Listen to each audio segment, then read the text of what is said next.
Okay, this is actually our. Let me move this out of the way. This is our first episode of. I'm calling these the syndicate sessions on Spotify. We're gonna put these on Spotify. Are we allowed to use that word publicly? Spotify. I don't know. We're on. We're on it. Yes. Spotify. Yes. I got us on it.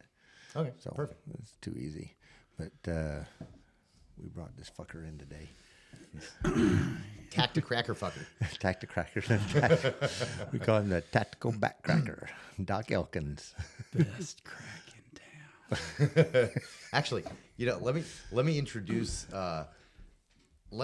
Doc this way a second. From my perspective, is I don't give a lot of credit like this out, not because it's not really due in that way to a lot of people. But this cracker right here is responsible for me being on my feet right now. Oh yeah. And so Same here. so it's not just some random asshat that we brought in. It's a Not a random ass hat. I'm a special ass. Yes. you are I'm a special special. asshat. Special farces. That's what we are. Special farces. But Doc, how did we meet? I think you cold called me. Yeah. So actually, I don't know if you remember this guy, Matt Milam in Louisville, but he used to work for a company that delivered products to the business you were at. Like, I think vests, like Product. yeah, Okay. special products. And this is how we're getting into crack, by the way. But, yes. Yep. And he called me. He said, "Hey, man, you need to meet this guy I just met." And I said, "Who is it?" And he said, "There's this dude up in Louisville." Because at the time, he knew I had a black belt in jiu-jitsu. Mm-hmm. And he said, "This guy here is like the real deal." He said, "If you want to learn some martial arts and knife fighting." And I said, "Well, that's all you need to say, man. I need to Take away the arts part of it. But yeah, Arts. beef up how to work a knife." So yeah, he said there's this dude in Louisville, and that's where it all started. It was a cold call, literally. Yeah. And I met you, and that was a rough time. Different story, because he didn't know all the details. I had just had a heart attack. That's right. And I was on so many. Am I allowed to say fucking? All you want. You can fucking say whatever the fucking you want. Yeah. I was on so many fucking blood thinners. Oh, You're lightheaded. dude. So when I went through this place, Terrible drugs for knife fighting training. yeah, Yeah, that left arm.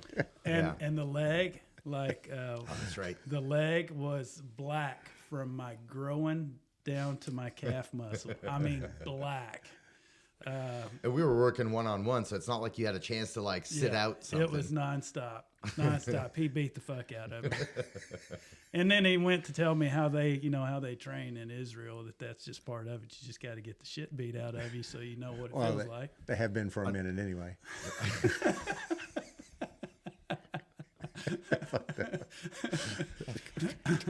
I hate you, man. I have a question. What area was messed up on your leg?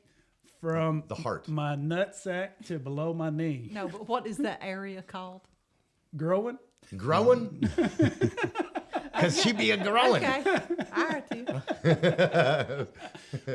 I caught that. We But call I it- was intentional. I was like, I'm gonna stay just away let from it this go. one. Just let it go. I can't.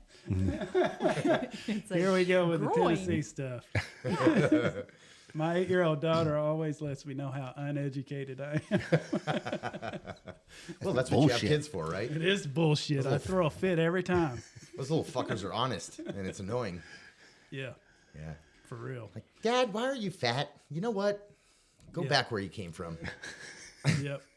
So I come home and Jess, my wife, she's looking at me getting out of the shower and she thinks, "Wow, what a specimen." No. Actually, she looked at my leg and she said, "You need to tell him all the shit that you're on." Yeah, it was rough. It was great for me because I got to show my crotch off to everybody for like 3 weeks. It's like, "What do you think this is?" That's you always leading your walk with your left foot. Is that the Deuce Bigelow? What is that? Male gigolo? What do you think this is? Do you remember that part of the No. movie? You don't remember? No, The TBI. guy that walks around all the time. No, it's Adam Sandler's movie. That's what. Never mind. And the guy walks up to him. He's the police officer. And he's like, pulls his pants down. He says, "What do you think this is?" Jess says, "Oh my God, that's you. That's so you." It's funny because knife fighting is what I would recommend. Like if I have, for example, I've taught like groups of older ladies that go into the armory to do. They have like women on target. I can't remember the name of that specific organization, but they go in, they do shooting stuff and meetings and whatever.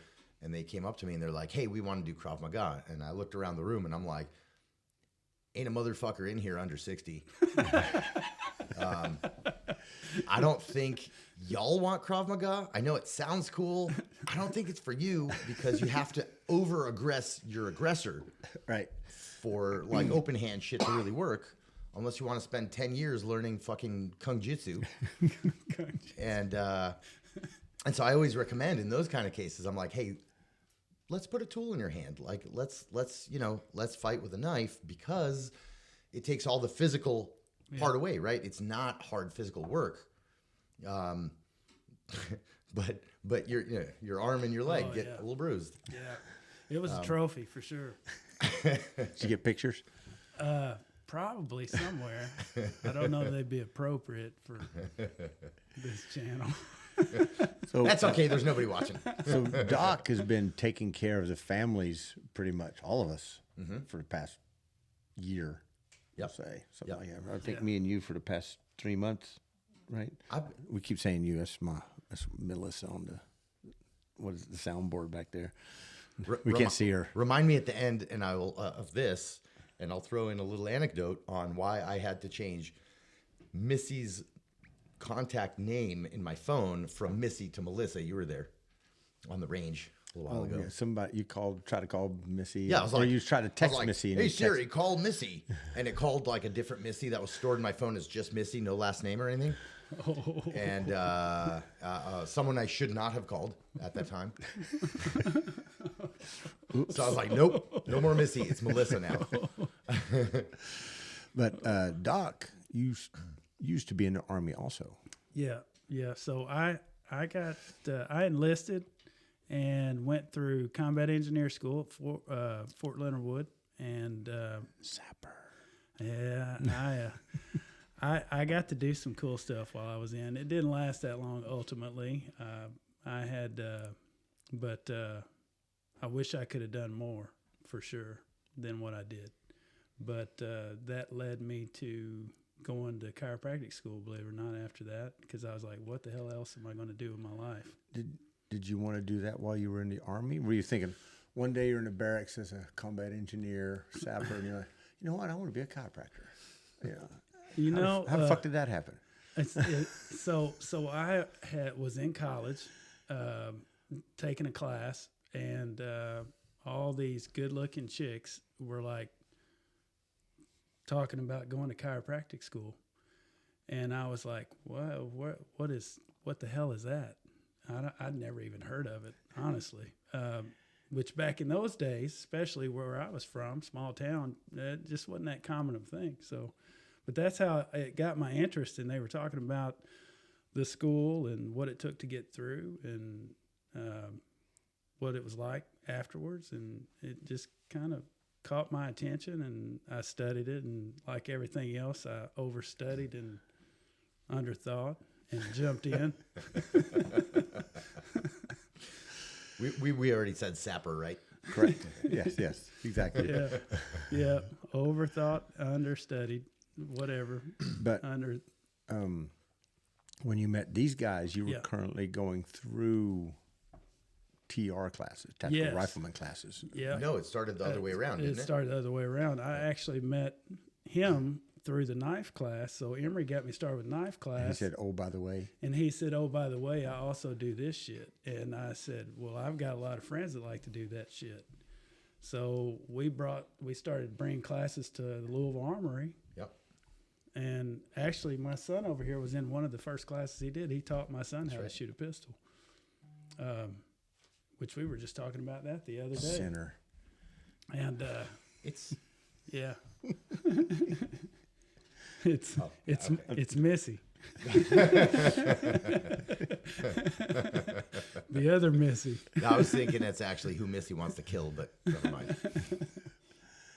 So, doing the TR classes, you've Yeah. taken like all of them, I believe. Yeah, I see the wall in his office is just filled with certificates. Yeah. So, Actually, there's more not on the wall. Yeah. And Carl, every time Carl walks in the office, that's the first place he goes is over to see which ones I've taken and I think which ones I haven't. Are you leaving gaps for the ones you haven't done yet? There's no space on the wall. It's funny because we actually have to find a new place to put things like that up. So what are your so you have patients or clients walking in Yeah. and they see that. Yeah. What do they I mean, it's Kentucky, like people are So- cool, but Yeah, with the times that we've been through lately, that's and the peak of interest, I think, in competitive shooting. There's a lot of people that are already kind of flowing that direction, and when they see the TR classes, that definitely draws interest from people that want to learn more.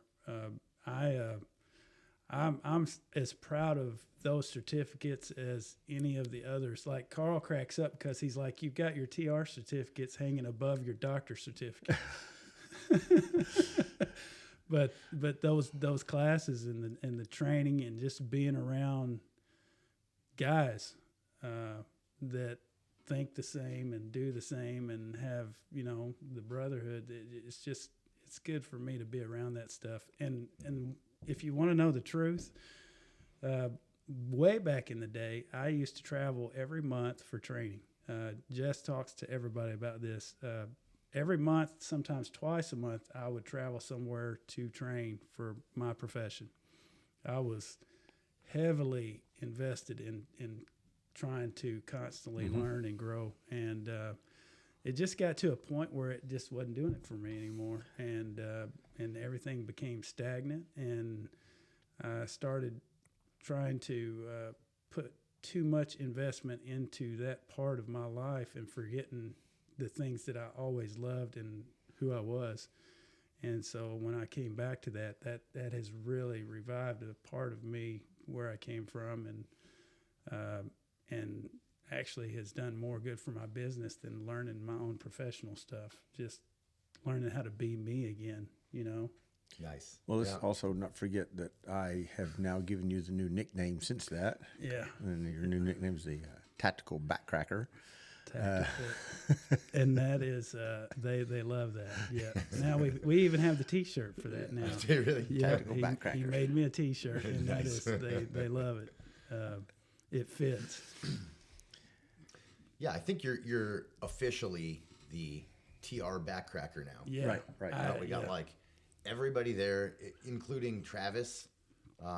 People that Yep. that aren't like on our cadre, Yeah. but Yeah. yeah, and it's all been like, dude, you know how I couldn't walk last week, and you know how we're doing a Krav Maga class right now. Yeah.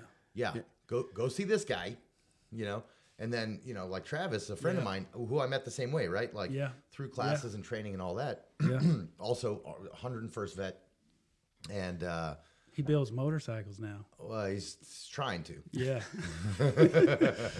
But, I'm with you, brother. I know you're doing good stuff. But yeah, so Travis calls me after the first time he goes to see Doc, and Yeah.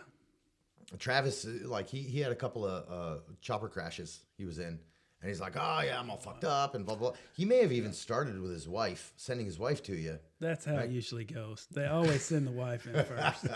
the recon. Yeah.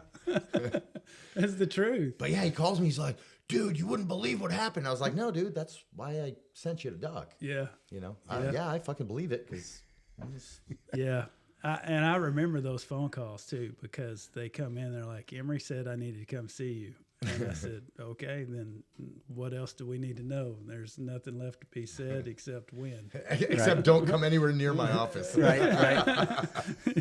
Yeah. Yeah, exactly. I'm sorry, we're not accepting any more people. You're out. So, you got out of the Army, you went to school. Where'd you go to school at? Went to Palmer. So that's in Iowa. And in the old days, that was considered the Harvard of chiropractic because they had done so many Now things. they have YouTube. Yeah. Now all the school's online. Or at a Holiday Inn. It's fake. See, I just robbed your thunder there. Can't say it anymore. God damn it. Fake doctor.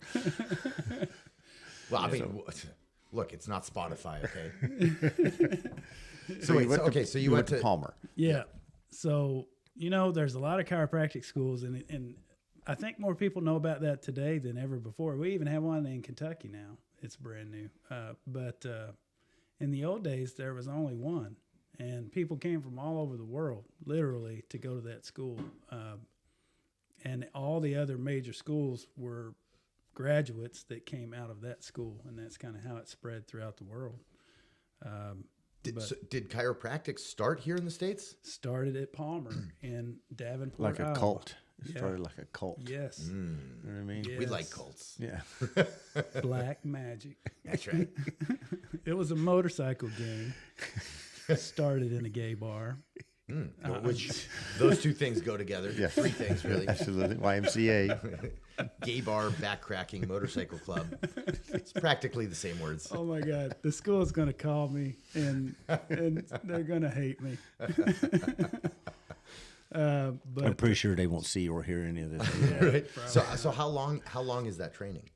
so you go through 4 years of pre-med and regular college, and then it's 4 years of the doctorate program. Wow. Okay. So 8 years investment in it. And you get an actual doctorate. Yep. Wow. Okay. Minus writing prescriptions for pharmaceuticals. Like my glaucoma. Yes. Doors over there. Glaucoma medicine. You don't have a pad? But now they're trying to had no change idea. that too. It's been quite a controversial profession, which I think is why it attracted me, because I'm always going after being involved with the people that nobody accepts, according to my wife. Well, thanks, man. That aligns with every value we have. So I'll never forget, because when I was a kid, I said, hey, I was making preparations to go getting the paperwork done, and my mom was talking to me. She said, what are you doing? I said, I'm going to chiropractic school. And she said, why aren't you going to medical school? She must be a Jewish mother. Honey, you got lawyer, you got doctor, or you can get out of my house. That was, So she's the original fake doctor joke. yes, Right, got she's the originator. Like, wow. She didn't cuss then, at least, but you could just hear the tone. Why the hell are you doing that for? Mm-hmm. Because it's ripe with controversy, even back then, like the guy that taught me, I may be getting ahead of myself, but he actually went to jail. The medical doctor and the judge in the town he was in collaborated and threw his ass in jail. Kind of like Galileo. They threw his ass in jail. Yeah. And then poisoned him. But the neat thing was about this whole controversial issue is that we've always ridden on the facts, not of what science said was, but what people felt and realized. And this dude is, imagine, he's sitting in jail, riding his ass off, right? And all of a sudden a freaking mob shows up to the sheriff's office, signs and all that shit, and call the sheriff out. Like it's a call out. Wow. And the sheriff comes out and they're like, either you let him out or you let us in, because we got adjustments that we're on a schedule for. we need the treatment. Fast forward to today. Yeah. You need to know that if you go to jail, Yeah. we're not standing in the streets with pickets. You sons of bitches. Oh, we're breaching that motherfucker. Yeah. I don't know of very many people that would do that these days, right? You know of at least 5. Right. All in this room right here. C4 on the side of the walls and knock, knock. Knock, knock. We're coming in. Knock, knock, and no thank you. Yeah. So you went to school, 4 years of pre-med, 4 years of doctorate. Yep. And then you worked where? Did you have to So- find a place to work? Wait, It's a wait, good I'm back sure up they a were not- second. To put yourself through school, Yeah. were Yeah. you stripping at the local Oh, joint? or- dude. Oh, I knew this question would come up. I'm sorry. So, Missy, could you pull up our video that we have prepared for today? could you Google it?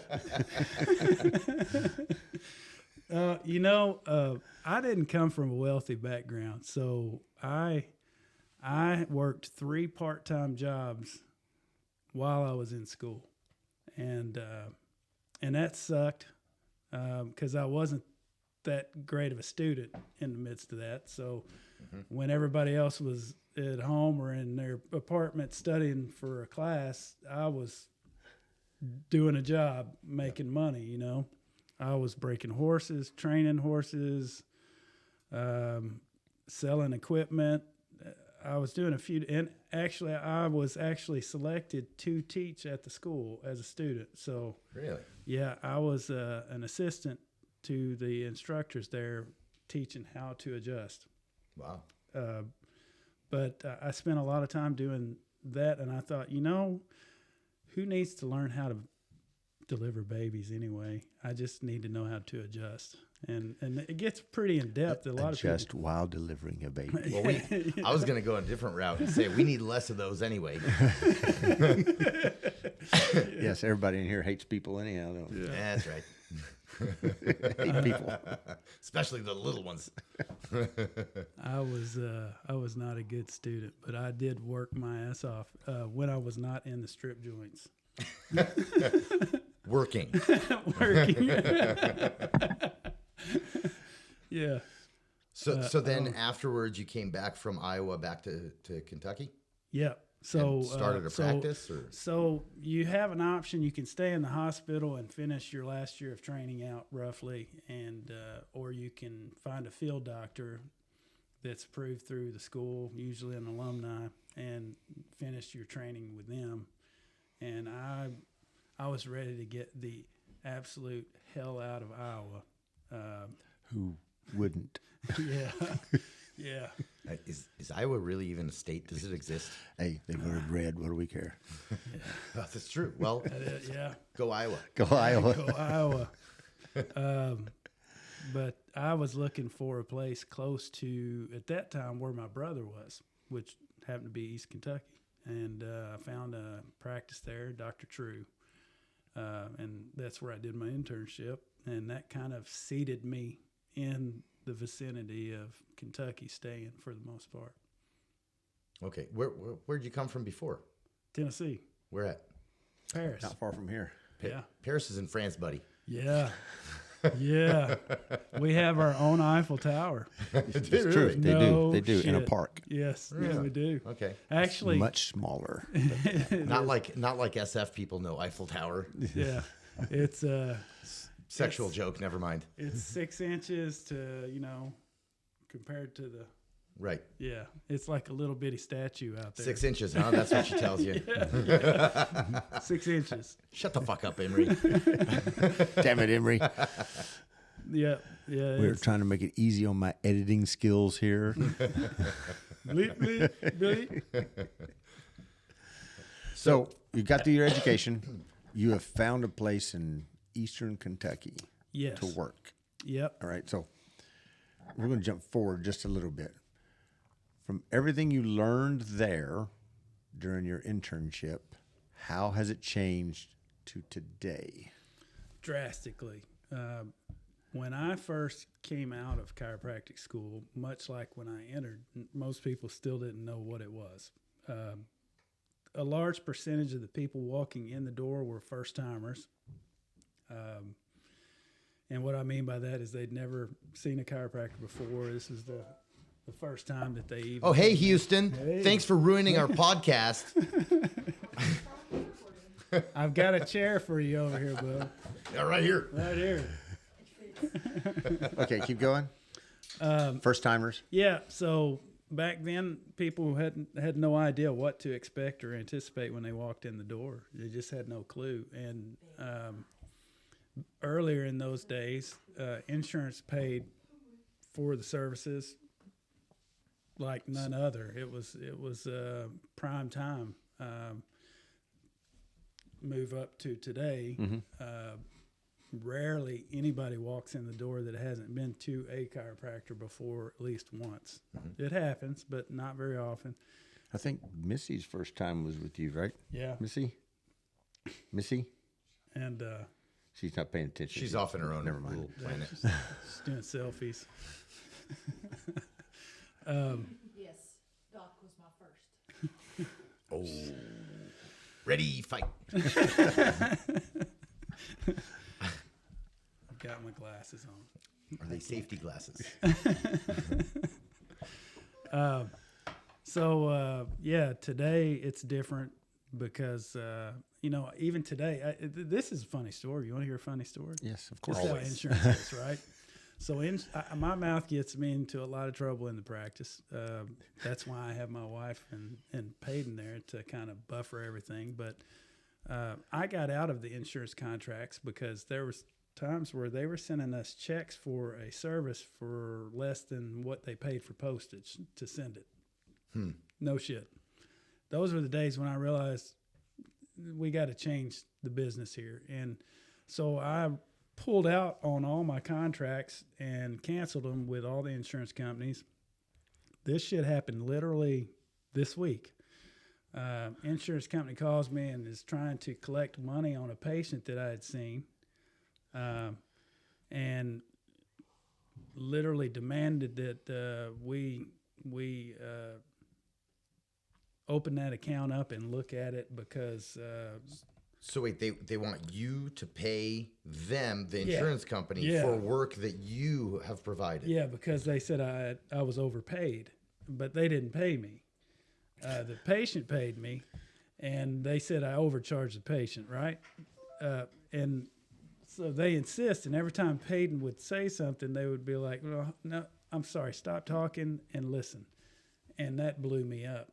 And I said, "Nothing matters. We're not in contract with you anymore. We haven't been in contract with you for 4 years." Hey, hold on a second.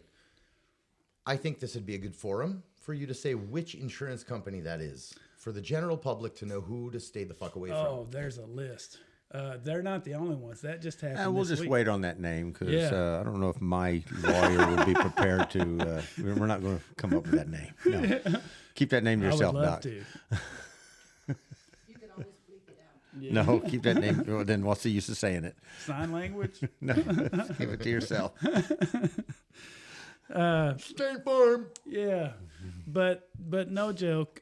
So I'm on the phone. I said, "Lady, this is like being divorced from a woman 4 years ago, and her calling back and and trying to enforce a marriage contract that's null and void." I said, "We're not married anymore. We're divorced." I said, "You can look at it that way, or you can look at it the fact that I'm a free man and I'm not your damn slave. So I don't really care, but we're not entertaining this thought." So the bottom line is she pulled it up and realized how wrong she was. That happens all the time. And that's changed a lot because insurance didn't run that way. And everybody, and not all insurances, to your point, not all insurances are that way. But the ones that are, make it Coffee, bad for everybody. microphones. Get that away from him too. He'll knock that off the table too. Yeah. Anybody got a gun? Does anybody not? Do we anybody need surgery? Well, so I think what Byron was asking too was a lot, at least from our perspective of wanting to know more, Yeah. is more about like what in the actual field of practice has changed Yeah. in your tenure. So Big words. So it's become more acceptable in the medical world, but less in the insurance. I think if I really had to put a microscope on it. People are much more accepting of the profession as well as their family doctors. Back in the day when I started, they would tell everybody not to come. That's changed quite a bit. Not that there's not a few of those still out there. So the profession has advanced. It's advanced quite a bit. The studies and the research are being constantly done to support it, and I think that's made a big difference. Have there been technical changes in like the way you work? You know what I mean? Like where you found out, hey, don't press here anymore. Press over there. I mean, I'm sure I'm using a not correct example. Techniques and stuff like that. Even when I was in school, there were well over 100 different techniques that were taught in the school of how to adjust, how to perform the chiropractic service. And I think that probably was in great part due to all the people that wanted to get their name out for doing something and attaching it to a service. Everybody wanted to be popular. Everybody wanted to be known. Secret. Yeah, my secret voodoo. And so there was a lot of those. Today, I think they've simplified a lot of those things of how they actually adjust. Technologically, I think it's become more simplified, if that makes sense, which probably has made it less of a problem. But technology's evolved. X-rays, MRIs, that's changed how we work on people for sure. And I've used that personally to modify how I learned how to do it and how I do it today. Well, I know that when Missy and I first came to you, X-ray was first thing. Yeah. Before you touched us, and Yeah. we had to wait for those X-rays to come back and Yep. get examined, and you do some ninja. Somebody else does Yep. some ninja stuff for you on Yep. those measurements. Yeah. And you were explaining that there are certain areas in the X-ray that you looked at that you will not touch, and you don't Exactly. know that unless you take an X-ray first, right? Yes. And you can adjust around those areas to help improve that area, but you don't want to adjust that area. You don't want to. He's got a great memory, man. Don't want to fuck with that, right? I really love the fact that I never know who's paying attention. He remembers two full things. He remembers. I only got room for two things at a time, and then if third thing comes in, there's a competition or fight it out, battle royale. Something's got to get ejected. Something's got to get voted out of the head. So the ability to do that stuff has definitely changed with technology, which has allowed me to do what I thought was important for everybody, which the profession doesn't necessarily see it that way yet. I'd like to, I would hope that they would transition to that. I actually had a new doctor come in to interview this week for a job there, and I was explaining to him those things that you're talking about.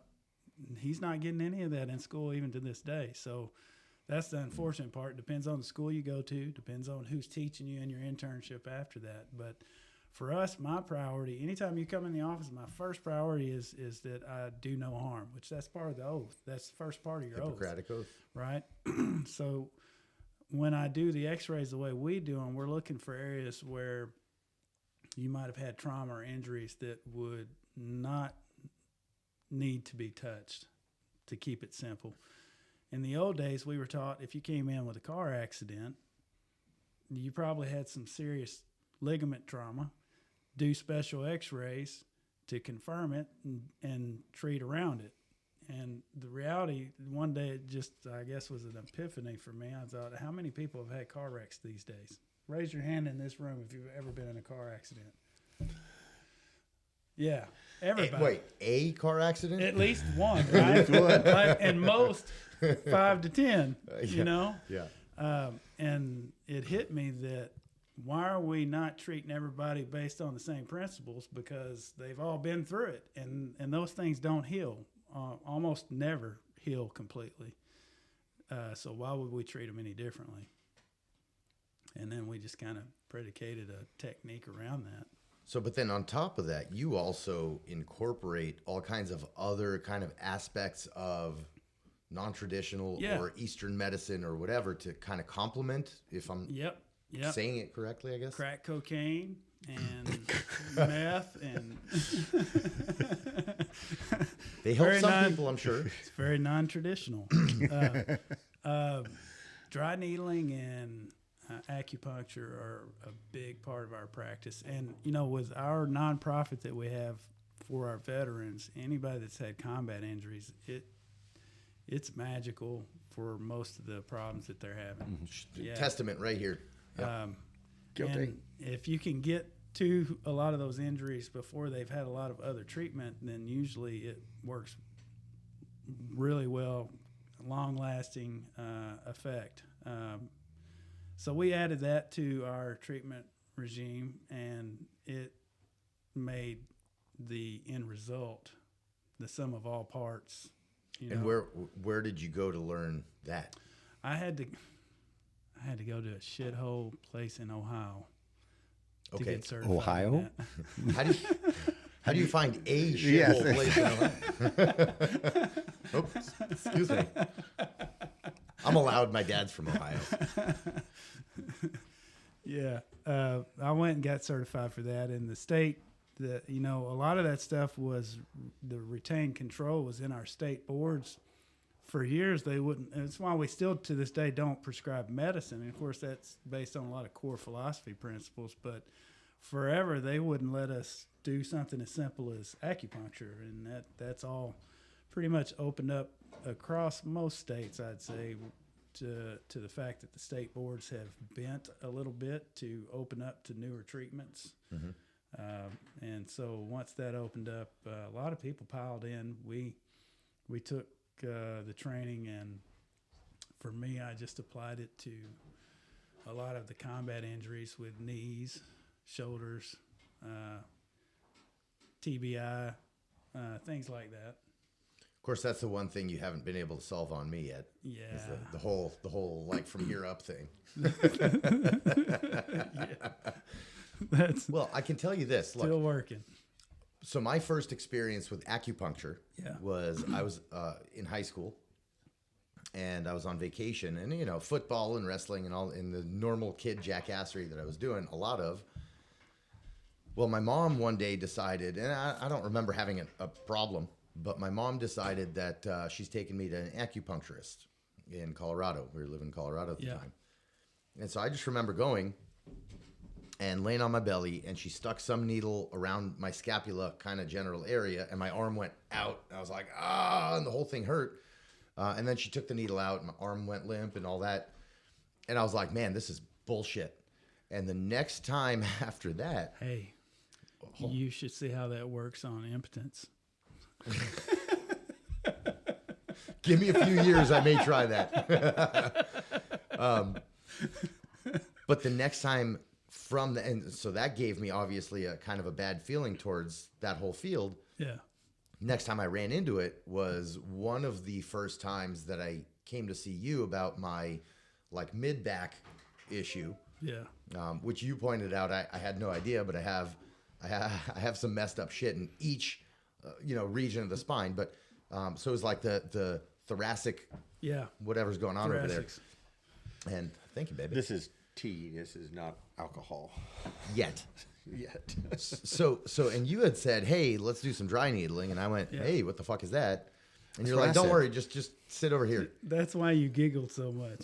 I will never forget that. You brought that up. Like That 30 needles. operators Hate that shit. So, not to cut you off, but I thought it was just you. I was like, look at this shit. He's like, he's giggling like a little schoolboy in here. I'm putting needles in him, and the more I put in, the more he giggles. And then I did this guy, and he did the same thing.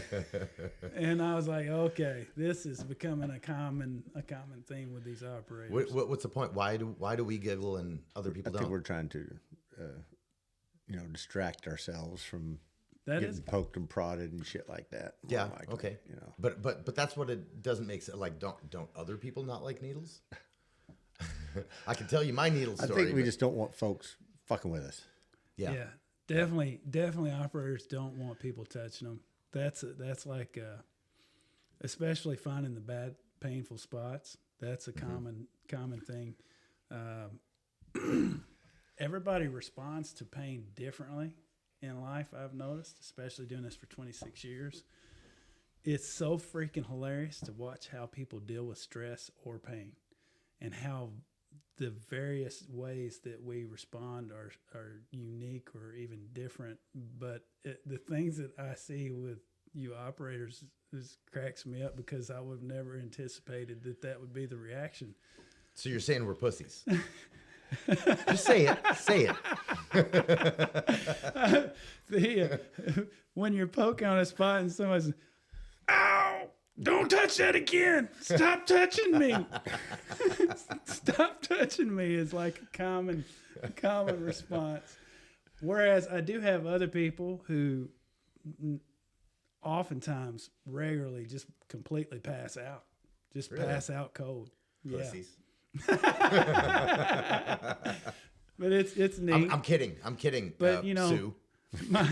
my sick sense of humor, my wife has to reel that in quite a bit because if I know that they're scared, a good physician would comfort them and, you know, support them and nurture and walk. You don't them do through. that at all. And you poke and prod. shit, Yes. dude. Literally. I have so much fun. Like, it makes my absolute fucking day if I know you're scared. Because it's going to be the best moment of the whole day.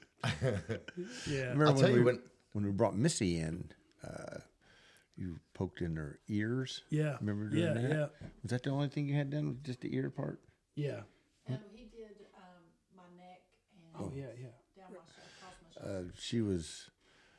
You could tell she was nervous, and he and I were goofing off the whole time because I was filming it. You know, Yeah. had a video going the whole time. We were just bullshitting about this.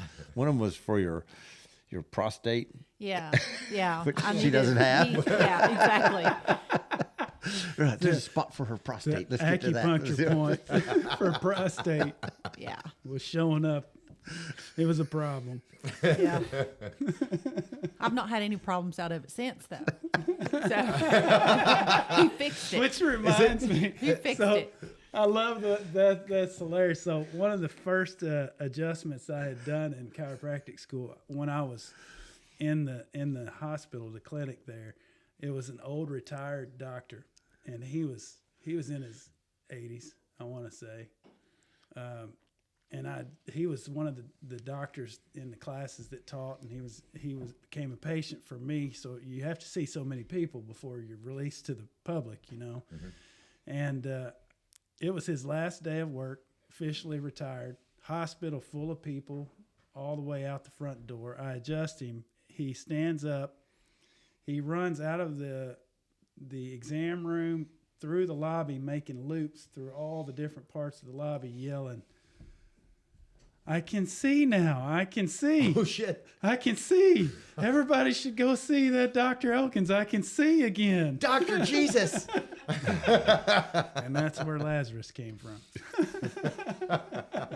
Oh, that's right. Really? That's where the name of your practice came from. There are a Lazarus. lot of reasons that name came up that way, but that was an influence on my life because that guy was. I'll never forget. Right after that, he left a card. I never saw him again after that. He left a card for me for graduation, and I opened it up, and he said, he always told jokes, and he said, you know, the joke about the bulls, you know, on the hill watching the cows. Yeah, I'll walk down and fuck them all. Yeah. Yeah. Yes. Yeah. So his joke was, don't run down, just walk down and we'll adjust them all. And you know, that was his last day. And That's I'll awesome. never forget that. But that was pretty cool. But I don't even know how we got to this. My God. Doesn't matter. Just doesn't I'm having a good time. Who cares?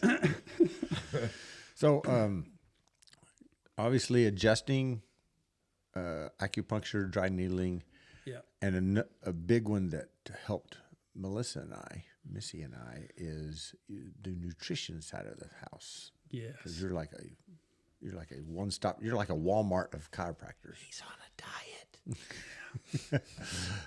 So So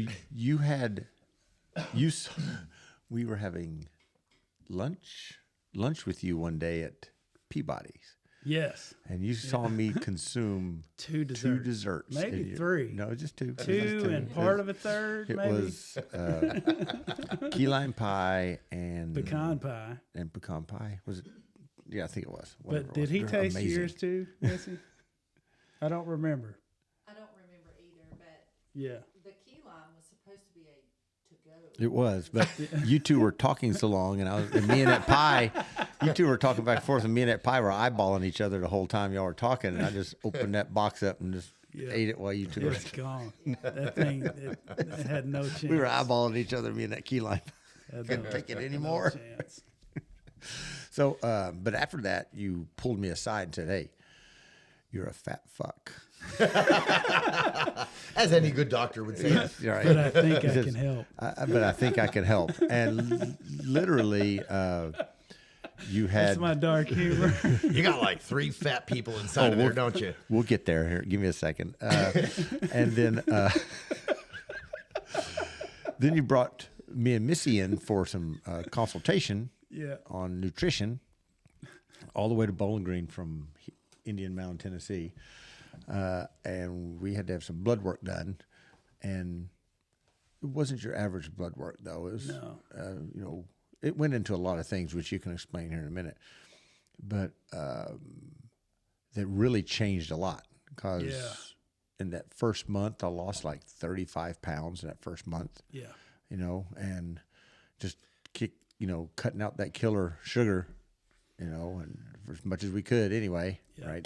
That helped out a lot. Yeah. Then we realized we didn't need to eat the typical 3 meals a day that Americans like to eat. We didn't need to do that.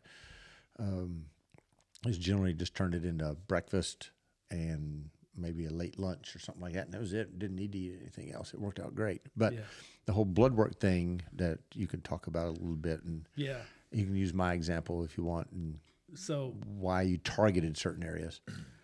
So I think before I get into that, the uniqueness of everybody and what they need coming in is part of the strategy of what we're trying to do is figure out what they need. Some people may come in with a really damn good spine, but have all sorts of problems with nutrition. So when we're looking at By the way, I had a bad spine and bad nutrition. Yeah. I was a basket case when I walked in there. So you and I both. Right. Except I have no, they're still both bad. Never mind. So we look at an order of 5 different components. We look at mindset, we look at spinal health, we look at how much an individual gets exercise, we look at their nutrition, and we look at how many toxins they take on. And all that can be tested as well. But when we get into the nutrition component, we do a blood draw with a heavy panel that when we get it back, it's got so much information that we're able to assess that for any weak spots in the metabolism of the system or other issues that might be happening. And then we take that and I send it off to another company that actually puts that through a computer system that's much damn smarter than I am, to be honest. And it prints out like a 15, 20 page report of all the problems. Oh, and some solutions too. And solutions. Solutions like what food you should be intaking, what food to avoid, which is really fucking hard to do. Yeah. And sometimes the solutions are simple. I had a Mennonite lady that came in about 3 months ago, and she was taking about $350 to $400 of supplements a month based on Google and what other people told her she needed to take. And nobody had actually really done some testing to confirm what she did or didn't need. But bottom line, the computer kicked back, and it was like, these are all the things this person should not be taking. Compare that to the list of the things she's taking, it's all the same shit. So her answer was simple. It was like, stop doing all that you're doing, and that's the solution. And so a week later, she showed back up. She had stopped taking all the stuff she was saying. She said, I haven't felt this good in years. For other people, it's getting into, our body's metabolic conditioning for sugar breakdown or protein or fats or inflammation. And then once you isolate that problem individually, then you go after that. And then you just make the changes. Now I'm ingrained with that, depending on the problem. With yours, I don't guess, obviously you don't care about me talking about it here. It doesn't bother me. It's a carbohydrate, really. That's all he had. He had one of the most simple problems that we see. Well, he's simple. He's a simple man. But fixing that, the reason it's a problem is the American diet is Yes. destroying people day by day. So, and just this week, yesterday, a family member at Thanksgiving was arguing with me that there were no carbs in beans. Oh, You one know of my that favorite conversation. foods too. You know that and, conversation. And I looked at shit like, are you kidding me? So you can't eat beans? No. Wow. You know how I love beans too. Yeah. How do you live? Yeah. So for some people, it's just a matter of reducing those carbs to a level based on what they're trying to accomplish. And with your food, the key is reading labels. We've been teaching this since 2003, 2004, and people are coming around to it now, which I think is cool, by the way. Different subject with the incoming people coming into the administration. I think that's going to become a regular source of education, teaching people what we've been trying to teach for years now. It starts with reading labels and understand what the hell you're putting in your mouth. And that's really what did the difference for him. He just started paying attention. Once he knew what to do, once I told him how to attack it, that was it. He started looking at the content of everything he was eating, and it started to minimize what he needed to. And it just started to fall off. Well, you look good. How do you feel now? Much better. Really? I was a Big difference? slouch. Yes. We went to Montana 3 weeks ago. Yeah. I hate. We're going to call it the M word from now on. Montana. Of course, it's my favorite place on earth, and so Yes. now that's been ruined. But there were some. Well, there's an area you and I were walking in, baby. Remember when we were looking for Sue in the woods, and we went up this long grade on ice. It was all ice. Normally, I would have been tired within 20 steps. So like, no, I'm not going any further up this.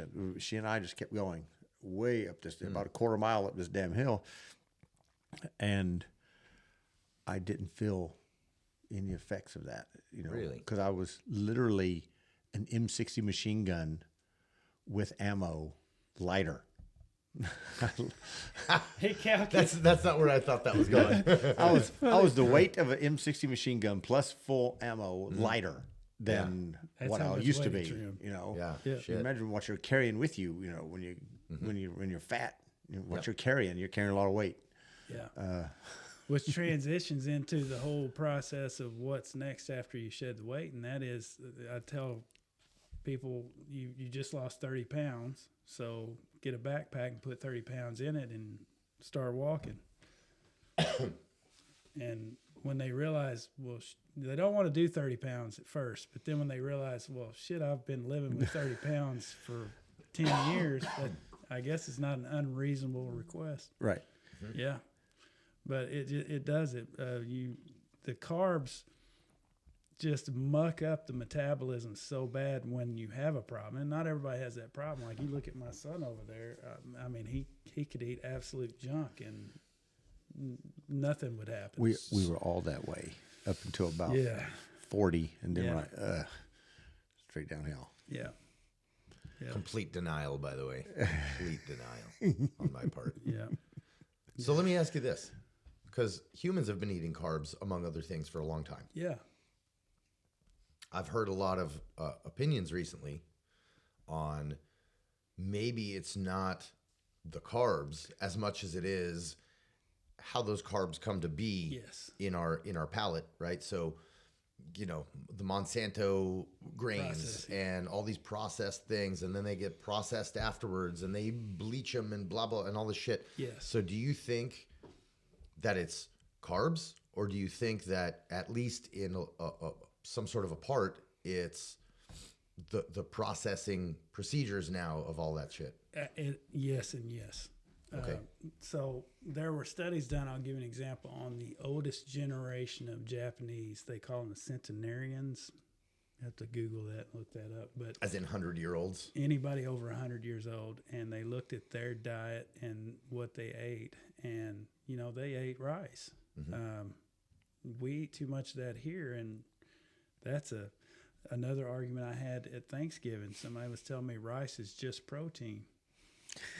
And I said, Google it, like I usually do. And they Googled it and jaw dropped. So what's the difference in that generation eating rice and us? And I think we're going to begin to see a lot more things open up educationally about how much our food has been doctored, poisoned, and genetically altered to the extent that we're just not designed. It's all for bulk and convenience. Yeah.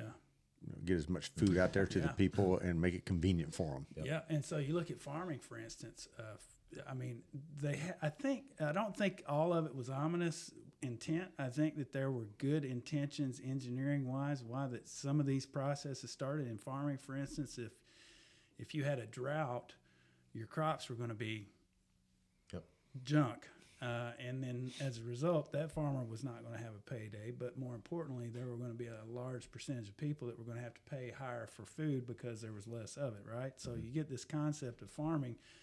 How can we modify the food so that it grows in a dry soil or a wet soil, or it can survive? And that's where I think that the good ideas started, but it turned into a lot of bad juju with the processing of those grains to get them to where we are today. I was told, and this was years ago, that you would be hard pressed to find a kernel of corn that your grandparents used to grow corn anywhere in the world. Right. That the old actual seeds that we used back in those days are long gone, because almost all that you could get if you were even going to grow a garden is going to be something that's been modified. Yeah. Of course, corn is bullshit to begin with because corn is a hitchhiker. Yeah. Right? You don't digest that shit. It comes out the same. We just had that Corn's conversation stupid. the other day. Something to say about things. I don't remember eating corn. No, but actually, in all seriousness, there's another piece of this that I actually just heard recently, which is, humans ate meat a long time before they actually grew shit, right? And so the human bodies, the human DNA, human evolution, however you want to call it, has had a lot less time to get used to carbs and a lot more time to get used to meat, right? Yeah. And so I guess part of the theory that part of our kind of evolutionary track, because carbs were introduced later into the human diet, the human body hasn't really adapted to it as much as it has, meat. But that leaves us with what the hell do you eat, right? Yeah. What was it you said? We're the richest country that's starving to death? Yeah. So when in terms of looking at obesity on the scale that it's become these days, which I can talk about that far more, but we are the most obese country that's still starving. That's it. Well, you can start with we're the most obese country. Yeah. And speaking of how things have changed, flipping it back to what you asked me earlier, what's changed from the 90s to now? Mm-hmm. In the 90s, I never had to send other people out to other x-ray systems because my system was always sufficient to take an x-ray of pretty much every individual that walked in the door. These days, the equipment's having to be modified to deal with the trending obesity. Really? Yeah. Wow. So my x-ray machine... Because America's been fat for a long time. Yeah, but it is getting considerably worse. And I thought it really hit me the other day because I stepped back for a second and thought about that. Our X-ray system that we have in our office is it's a private practice X-ray setup, digital electronic systems, probably $40,000-ish. The hospital has X-ray systems $1 million plus. And we send our x-rays out, as we talked about earlier, to radiologists to review all of our x-rays. Well, they have to meet a certain standard before that person's going to sign their name on and risk their license. It has to be quality. And we were having more and more and more people coming in that didn't meet the standard with the machine. So you have physicists come in and you check your machine. You have people come in and check everything. You have the engineers come in and the machine's fine. It's the people the people are getting so big that the X-ray will not penetrate through and present a standardized film that No they need. fucking way. So we now are measuring people. So we're saying they can survive a nuclear war. Is that what we're saying? I think we're turning into cockroaches. I think what I'm saying is the old thing about being able to not eat for 30 days. I think we may make it 2 to 3 months instead without eating, for sure. But we have calipers. So calipers are important when you're doing rifle work. Well, calipers for us are a simple measurement tool to measure people's mass and integrate it into the computer software so it knows how strong of an X-ray it needs to present. Most of the people coming in my office don't fit in the calipers we used in the 90s. Really? So my employees are directed that, the caliper is a 2-piece system, right? It's got a sliding rail on a L-shaped rail. And then that presents in centimeters or inches and whatever you prefer. So it tops out at 38 centimeters. If you take it to the end of the stick, it goes to around 40 centimeters. So our instruction for them is if you have to pull it off the stick, they have to be referred to a stronger machine. Because of the body fat content, it just won't penetrate. Well, this is when it really hit me. So we started sending so many people off to the hospital to get their x-rays. And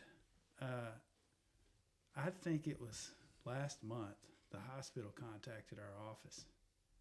This was when it really hit me. They said, we appreciate you referring so many people to our radiology facility, but we need you to refer them to this address instead because our machine won't penetrate those people anymore. Wow. Oh my God. That's when I knew it was getting worse. Wow. And my staff thought I was just being a mean-ass son of a bitch because they had to break it down. You racist, misogynist, You're so fat fattest. shamer. Fat shamer. Because you could see it in their eyes because, legitimately, they are my softer people in the practice to help soften up my assholeness, And Soften up his assholeness. They never. He said it. He said it. Let's not let those jokes out in the open. Please soften up my asshole. That was really bad, wasn't it? Note for the editor. Mark that, please.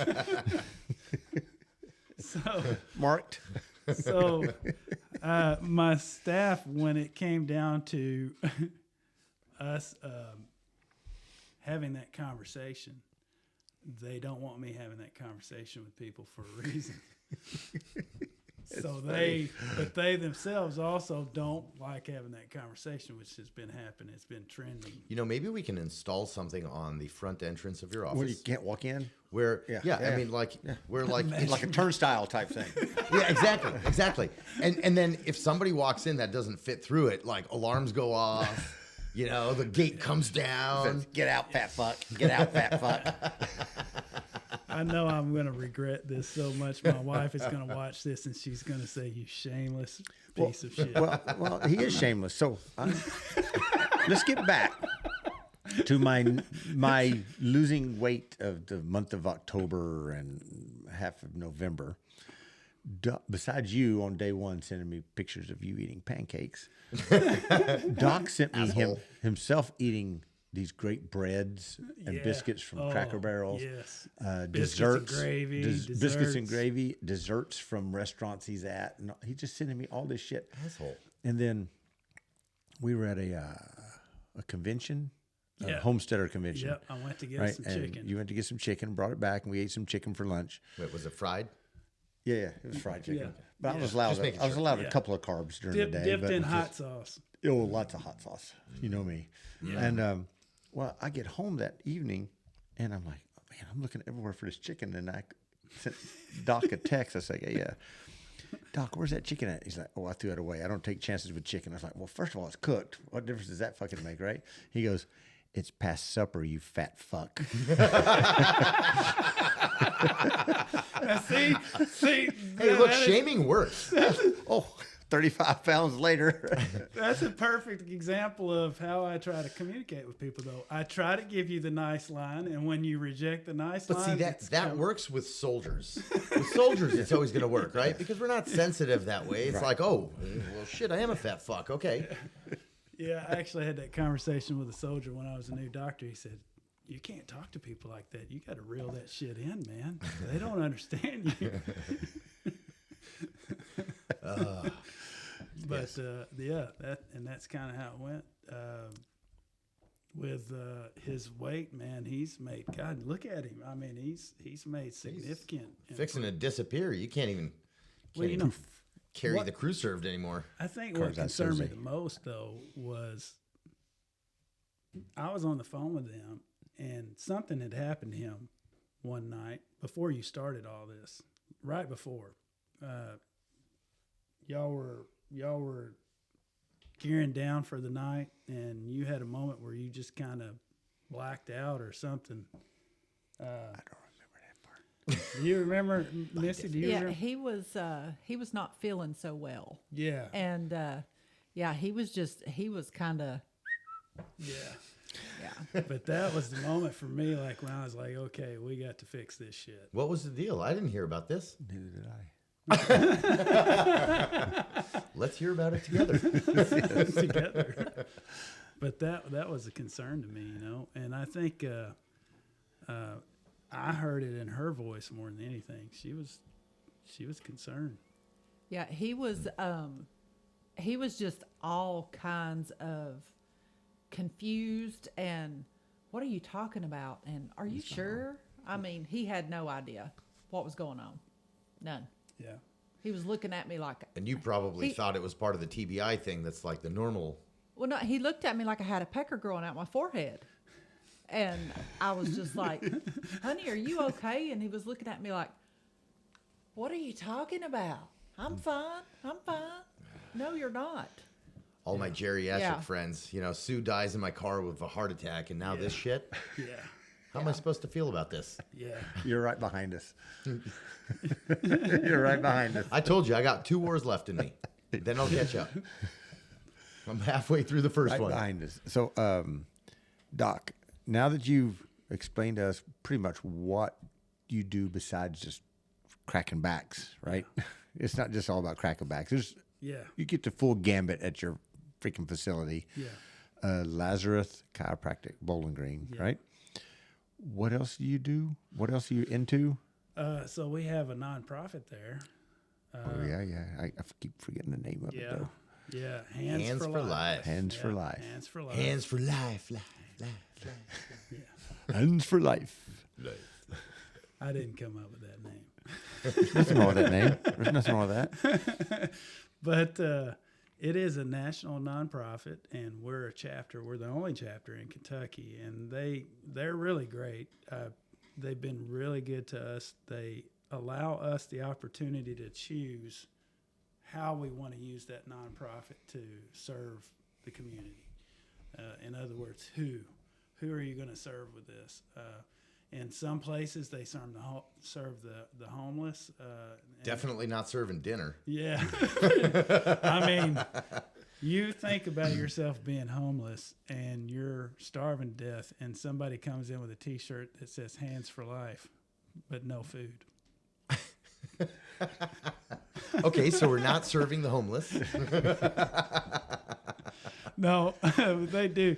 They do good things like they put in water wells for different countries and places like.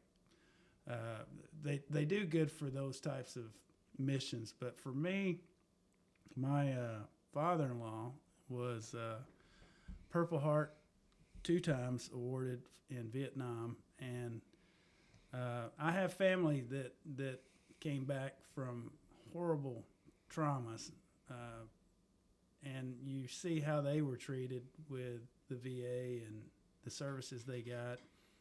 When I was in school back in the 90s, they were trying to get chiropractic accepted into the VA system. Now, today it's happening, but it's still very controlled.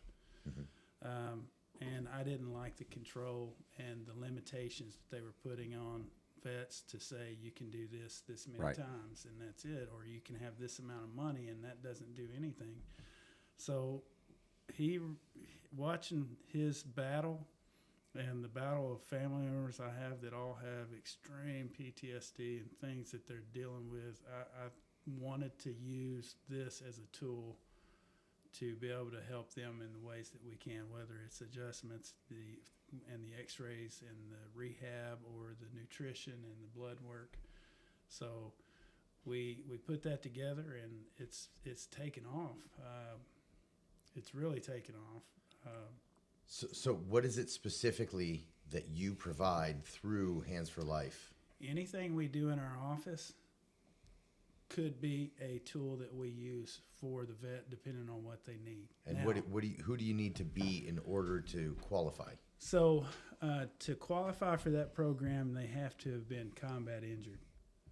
We, at one time, On paper. yes, at one time we allowed all vets to come in, and we didn't get any funding and fundraisers to support it. So it was we couldn't keep going at the rate that they were coming in to support that, because finances just weren't there. So shout out to our American Legion in Bowling Green. They've been one of our biggest contributors for our vets financially, to help guys that needed it, whatever they needed. But I suck at fundraising. I've had a lot of people who are good at it that told me that they were going to help. Hint, hint. But that mail has still not arrived. Checks in the mail, buddy. Checks in the mail. Yeah, we've heard that a lot lately, haven't we, baby? Hey, keep me out of this one. Yeah. So that's one of the other projects. I know. Okay. So okay. That's where my heart So is. someone who's got a Purple Heart or Yeah. on paper Yeah. combat Yeah. related injury Yeah. can reach out to you directly. How does Yep. that So work? they can reach out, they can call, they can go on our website, elkinschiro.com, and there is a Again? ELKINS Chiro, CHIRO.com, elkinschiro.com. And there is a scheduling section there where they can actually go in and make that appointment. And if they have questions before, they're welcome to call. But usually we'll handle all those questions the moment they walk in. And that'll be the same place you go if you're not a combat wounded vet Yep, who there. wants to come and get care Yep. with you. Yeah, we have a lot. And you know what's neat about the veteran community is we have a lot of veteran patients that don't qualify for that, but they come in because they know the dollars they're giving are the only dollars I've got that's supporting the program. So we have a lot of combat vets that come in and pay for our services because they want to be part of what we're doing. So that's neat. Yeah, it is totally awesome. When you first told me about that, I was like, wow. Yeah. Wow, that's because I know how much, I mean, like, and you've discovered some crazy stuff about like my medical stuff that neither I nor any doctor I've been to ever has Same here. figured out at all. And I was totally blown away. And then you know, so I understand personally, you know, the gravity of the effect that you can have on someone depending on their problems. Yeah. But certainly for me, it's a life changer. And so to know that you can have, you know, these problems, especially, you know, problems we all identify with, you know, getting blown up and all that shit. Yeah. And then coming back and being Yeah. able to have that kind of care. Yeah. That's incredible. It's awesome. When I started, I had a vision, and the vision planning that I had was that at some point we would have a small facility where veterans could come in to Bowling Green, because I understand distance creates a problem with treatment schedules. Right. But we wanted to have a facility where they could eventually come in and stay. And while they were undergoing the care, they would also be taught how to eat properly, how to cook their food properly, how to exercise correctly for their condition, which is another completely technological thing that we draw out of the X-rays. But essentially, they're going through those core components of a complete overhaul of their lifestyle, so that when they're done at that facility, they didn't just come for chiropractic. They came and they had mindset training with counselors. They have everything that they need physically. They walk out of that facility ready to jump back into life. That is the vision of what I've always hoped someday we would be able to attain. And I still got that dream in there somewhere, so maybe someday. But that's kind of what we want to do on an individual basis when they enter the office. That's the whole idea, is to take them, fix all these different aspects as much as we can before they run off again. And like with you, for instance, with combat and everything, it's hard pressed to get people to be able to drive as far as you drive to come down for treatment regularly. Which is like all the way worth it. Yeah. But the commitment, it's not a commitment issue with my guys. What I really absolutely love about treating my combat vets is the commitment is there to make a change. They want to get better. Mm-hmm. That's not everybody. And then the next thing is they're willing to do whatever they need to do to attain that. That's another thing that is not a commonplace thing in regular society. Mm-hmm. So it's easy to work with people when they have that mindset already and the desire to get from point A to B. The thing we're missing is the funding to support it and the facility and time. So we're working on that part. That's going to be long-term things that I'm going to work on, hopefully. Nice. Killer. Well, if anybody's watching this and wants to do good deeds, that's where I'd be sending you, because, oh man, I mean, dude, close your ears a minute. Take your headphones off. Yeah. It's made such a huge change in my life, and I haven't even done the diet thing because I think I'm too stupid to even bring that up. I've seen you eat the football burrito. That's right. That's right. The big as your head burrito. Yeah. Oh yeah. Oh yeah. Setting. Oh yeah. And then the chips and salsa on top of that. But no, it's totally made a difference. And some of the insights that you've had that, like, back surgeons I've gone to haven't even, like, it never even occurred to them. It's totally life changing. I appreciate that, man. That's why I go back every day. I know I like we have a tendency to be rough with each other, but one thing I also know about my circle, and the same with me, is that we may be rough when we're talking, but behind that, there's a love for the compassion and the things that we want to do to help people. And when you know everybody out there that's coming in has got a different reason they're there. For you guys, it may be, hey, I need to be able to get out and hike the mountain to go hunt, or I need to have a good back so that I'm in combat. That's the last thing I have failing me. For these other people that come in, it's, hey, I've got 4 kids. I'm the only income. I work in a factory. I make $20 an hour. And if I don't go to work, we don't eat. Mm-hmm. And I need you to make sure that I get to get up tomorrow morning and show up for work. Mm-hmm. Yeah. So behind all my sarcasm and assholeness, I still think about those things, especially when I go home at night. I think about, man, I hope this dude makes it. I want to see him win, Well, and actually, you're in that similar kind of position not too long ago. Oh, yeah. Because I remember you had a heart Motivation. Attack. Right. Well, you had a heart attack. Yeah, and you got that slew of kids. Been there. Done that. It's your practice, and it's your hands that are doing the work. Yeah. Massive heart attack with, I think the next week I was trying to go back to work and couldn't even stand up. And Michael, didn't you come to work with me? Like, I brought my son to work with me to make sure I didn't fall down. Wow. While I was trying to adjust, because I could barely stand up. Like, he was actually having to hold me up. Wow. But yeah, I've been to that point in life where people have suffered, and you're it. You're the last line for the family. So you just got to do what you got to do, and so it doesn't matter what those people are dealing with. I know. I always want them to know that I understand that. Aside from the fact that I like to scare the shit out of them. Okay, so we'll wrap this up, but first we want to talk about, how do people contact you? What can they go to watch? The YouTubes or Facebooks or Instagrams and all that kind of stuff, and talk about those just a little bit.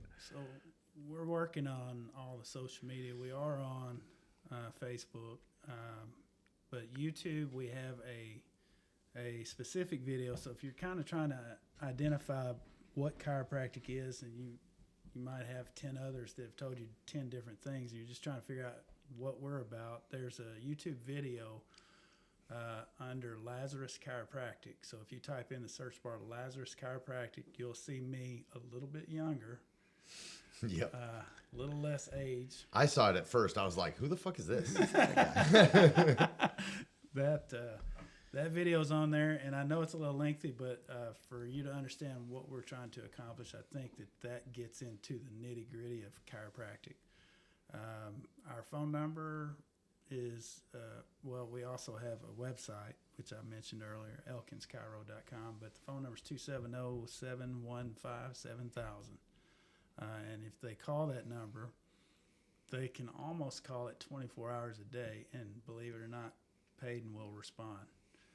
Really? Yeah, He Peyton's doesn't awesome. like that shit, but he will do it. Yeah. Or call him back, one or the other. Well, he So just lives next door. Don't be an asshole. Call during business hours. Yeah. Right. Yeah.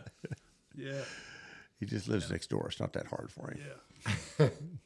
Literally on the other side of the parking. Not even a parking lot, a driveway. He gets so pissed at me. I show up. I say, Peyton, are you at home? I forgot my keys. You did that with us. I did that. And I had to piss real It bad happens too. a lot. So, Emery, what else you got for us? God, I don't know. All right. Anything for Doc? We covered a lot of stuff. We did cover Yeah. Doc, what's your favorite gun to shoot? Oh, Ba-dum-dum. yeah. So I post this shit all the time about Black Armor guns. So that is my favorite gun to date. How long have you had your door kicker? I'd say 3 months, 4 or 5 months, somewhere in there. I don't know, but I've watched you carry that thing for years. I Couple years watched at you. least, yeah. You carried like one of the first ones, right? The first one. The first one. The. I remember watching you shoot that, and I remember playing with it. I think you let me shoot it a few times, and the weight, how light it was what blew me away. And I thought, there's nothing special about this gun. I could tell by he came back with a new gun and it wasn't a door kicker. The next time I saw him, I was like, oh, you motherfucker. But you know what blew me away was I sat here and watched him build rifles, and I watched the time that he invested into one single rifle build. Mr. OCD over here. OC fucking D. Yeah. But the parts, the way that the parts were made, the way that it was put together, that impressed me. The way that it shoots compared, because I've got some high dollar guns like he's talking about. I've got some really expensive guns. I've got $3,000 to $4,000 guns on average just for the gun. Not all And they're the pretty and they're accurate, but they're typically not very reliable. They're not as light. They're not as reliable. The barrels don't last as long because to get the precision out of those guns, they got different barrels from what his barrel is a long-lasting barrel that gets the same accuracy. So, I mean, I was sold. That's the rifle. Oh. Yeah, I'm waiting. There's my little shameless pitch. Yeah, that was. What about you? How does that? I shoot a door kicker. Yeah. Number yeah. 001 or whatever the actual number Gun is. I one. think. We call it gun It's one. gun one. Gun I one. think it's serial number 10. Gun one. Some shit like that. Or Yeah, it doesn't say one, which pisses me off. But I know. That's I know. still the thing. Mine's 50 Shades of Tan. That's the name. Oh yeah, of his mine. is two-tone. 50 Shades of Tan. I think that's what Chris said when we were talking about Cerakote jobs, and he's like, "Yeah, this," or maybe it was you, one of you guys. I was like, "Damn, that's a good name, 50 Shades of Tan." That is good. The girls love it. Sweet. So, all right, we're gonna wrap this up. This is our first episode on these syndicate sessions. Don't know how to wrap this up, to tell you the truth, because it's just us three. Welcome to Graybeard Syndicate. Welcome to Graybeard Syndicate. Hope you enjoy it. Fuck off till next week. And until next week, and Yeah. we'll have Doc back here again, and Next time I won't be on the hot seat. more than likely you'll still be on it.